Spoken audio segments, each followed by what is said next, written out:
اسلامی سال کے آغاز میں ہی حضرت عمر کی شہادت ہوئی۔ حضرت عمر فاروق وہ تھے جن کے بارے میں نبی کریم صلی اللہ علیہ وآلہ وسلم نے فرمایا، اگر میرے بعد کوئی نبی ہوتا تو وہ عمر بن خطاب ہوتے۔ بے شک اللہ تعالیٰ نے عمر کی زبان اور دل پر حق جاری فرما دیا ہے۔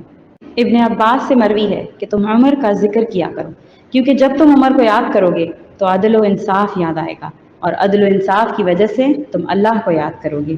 آپ کی سلطنت 22 لاکھ مربع میل پر مشتمل تھی۔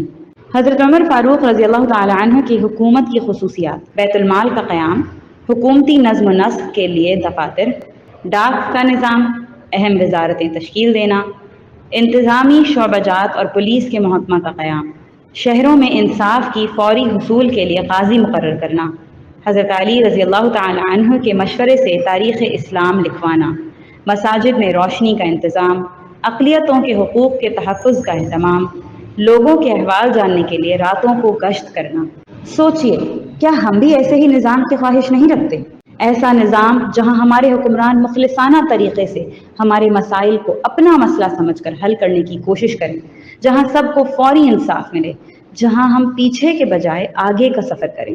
یہ ممکن ہو سکتا ہے، مگر کیسے؟ یقیناً ہمارے صحیح انتخاب سے۔ ووٹ صرف ترازو کو